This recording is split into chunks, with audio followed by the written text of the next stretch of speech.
សួស្តីអ្នកទាំងអស់គ្នានៅក្នុងវីដេអូនេះគឺយើងនឹងរៀនបង្កើតតារាងនៅក្នុងកម្មវិធី Microsoft Excel បាទបន្តមកទៀតយើងនឹងធ្វើការគណនាពិន្ទុសរុបមធ្យមភាគនិងចំណាត់ថ្នាក់បាទអញ្ចឹងជាដំបូងគឺយើងត្រូវ select ទៅលើ cell ដែលយើងចង់បង្កើតតារាងបាទយើង select លើវាមកខ្ញុំយកពីលេខរៀងរហូតដល់ចំណាត់ថ្នាក់ចុងក្រោយបាទបន្តមកទៀតគឺយើងចូលមកកាន់ home បាទហើយយើងយក all border បាទយើងបានតារាងហើយអញ្ចឹងយើងនឹងធ្វើការគណនាពិន្ទុសរុបបាទអញ្ចឹងដើម្បីគណនាពិន្ទុសរុបបានគឺយើងត្រូវប្រើប្រាស់រូបមន្ត sum បាទអញ្ចឹងក្នុងនេះខ្ញុំប្រើ sum យើងវាយសញ្ញាស្មើហើយយើងវាយអក្សរ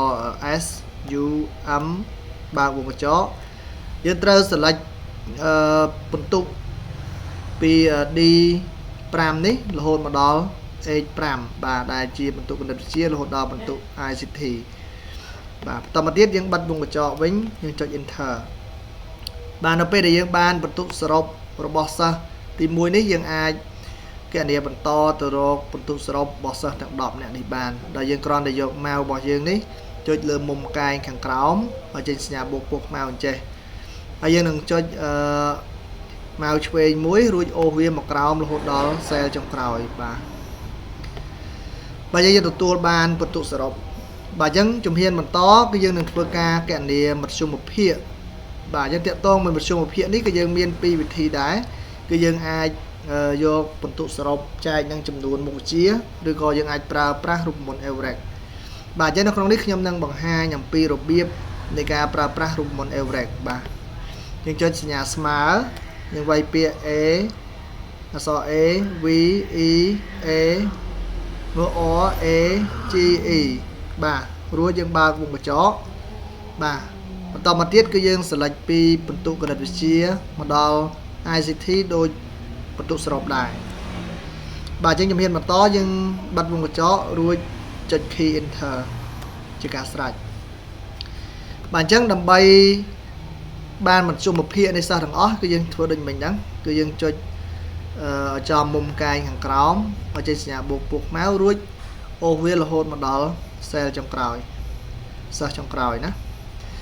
បាទអញ្ចឹងនៅក្នុងការប្រើប្រាស់រូបមន្តចុងក្រោយនៅវីដេអូនេះគឺយើងនឹងគណនាចំណាត់ថ្នាក់ដោយប្រើប្រាស់រូបមន្ត rank បាទអញ្ចឹងដើម្បីប្រើប្រាស់រូបមន្ត rank ដើម្បីរកចំណាត់ថ្នាក់នេះបានយើងត្រូវវាយសញ្ញាស្មើយើងបញ្ចូលរូបមន្ត rank or a and k បើកវងកញ្ចក់បាទនៅក្នុងការគណនា rank នេះគឺយើងមាន2វិធីគឺយើងអាចប្រើពិន្ទុសរុបក៏បានមធ្យមភាគក៏បានយើងចុចលើពិន្ទុសរុបបាទយើងចុចក្បៀស1ហើយយើងចុចទៅលើពិន្ទុសរុបម្ដងទៀតខាងលើបំផុតអូសរហូតដល់បានពិន្ទុខាងក្រោមផុត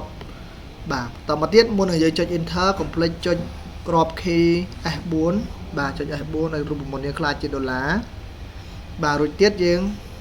បិទវងកញ្ចក់ហើយចុច enter បាទអញ្ចឹងយើងអាចអូសមកក្រោមមកបាទយើងទទួលបានលទ្ធផលដែលជាចំណាត់ថ្នាក់របស់សិស្សរបស់យើង